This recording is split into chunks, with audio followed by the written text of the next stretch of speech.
Saludos amigos y hermanos, bienvenidos al estudio de la palabra de Dios.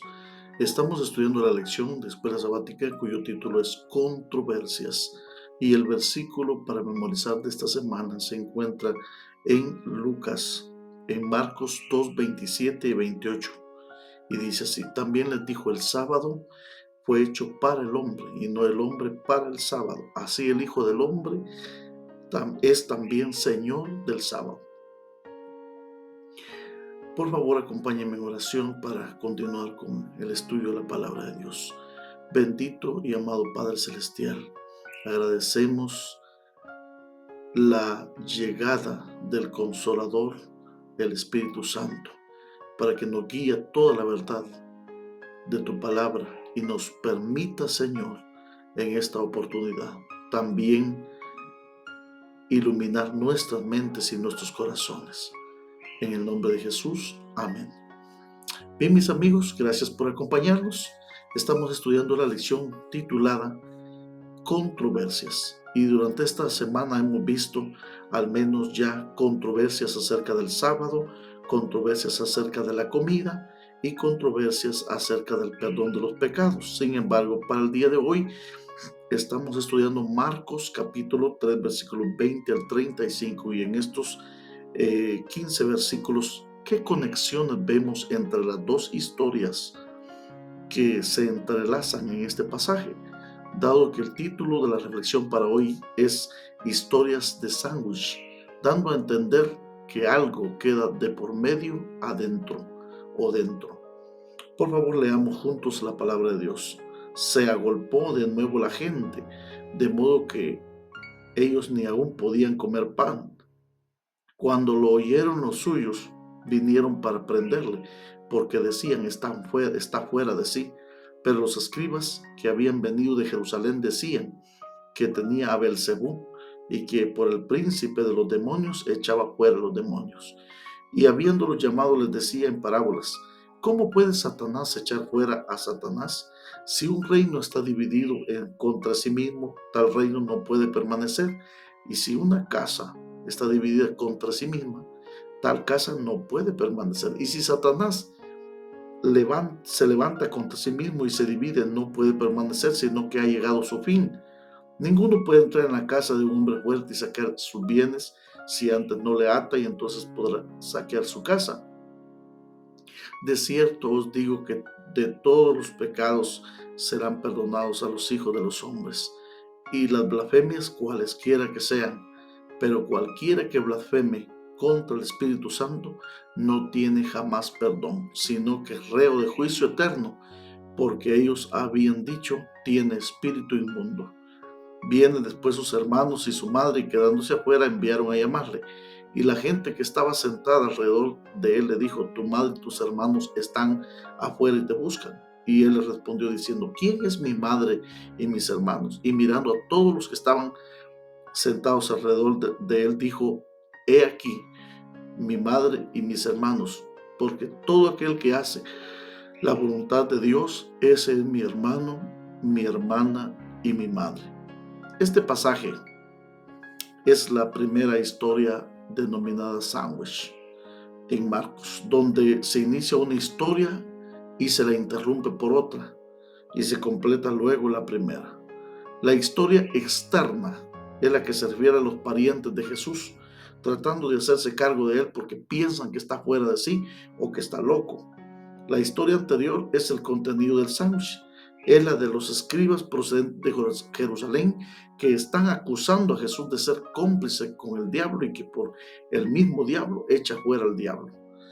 Entonces, esta historia es interesante. Pero en Marcos 3:22, los escribas presentan acusación de que el poder sanador de Jesús proviene del mismo diablo.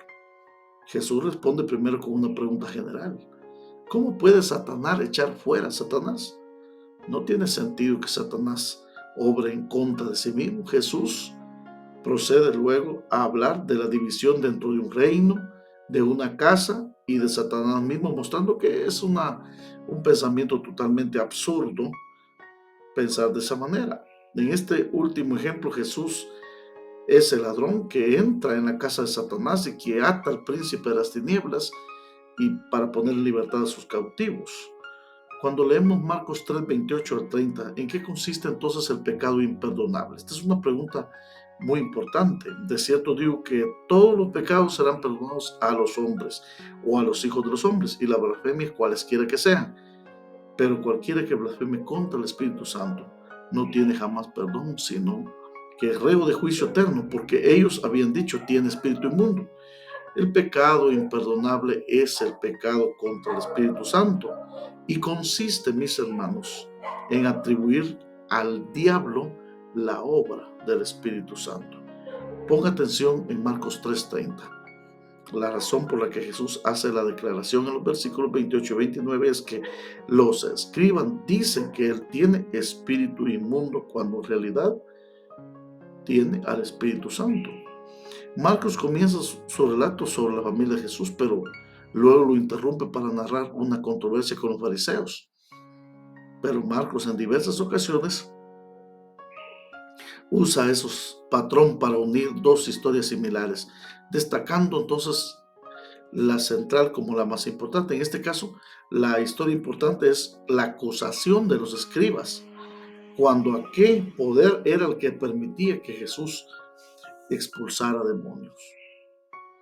Bueno, en primer lugar está la historia de la familia de Jesús que lo busca en Marcos 3, 20 al 21. Luego la acusación de los fariseos en Marcos 3, 22 al 30. Y luego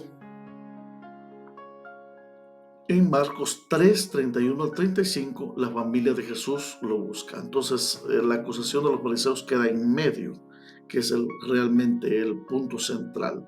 Nuevamente Jesús usó una parábola para contrarrestar lo absurdo de las acusaciones que le estaban haciendo los fariseos. Jesús habló de que entra en una casa fuerte, que es Satanás en este caso, lo ata y luego procede a saquear sus bienes, a liberar a los endemoniados. También aprovecha para avisar del peligro de atribuir al diablo la obra del Espíritu Santo. Realmente el pecado contra el Espíritu Santo es desistir de la voz del Espíritu Santo. Si llamas a la obra del Espíritu Santo la obra del diablo, no escucharás al Espíritu Santo, obviamente, pues nadie en su sano juicio quiere ser guiado por el diablo. Porque el hecho de temer haber cometido el pecado imperdonable en sí es una evidencia que lo estás cometiendo. Es importante que atendamos este asunto y lo clarifiquemos muy bien, porque realmente no atender la voz del Espíritu Santo ya es una decisión influenciada por el enemigo. En esta vida, usted y yo tenemos dos voces que nos hablan. Una es la voz de Dios y la otra es la voz del enemigo. Si nosotros escuchamos la voz del enemigo, obviamente estamos tildando a Dios de malo. Entonces es importante atender a la voz de Dios antes que a la voz del enemigo. Que Dios te bendiga. Querido Padre, gracias por tu palabra. Gracias por bendecirnos en el nombre de Jesús. Amén.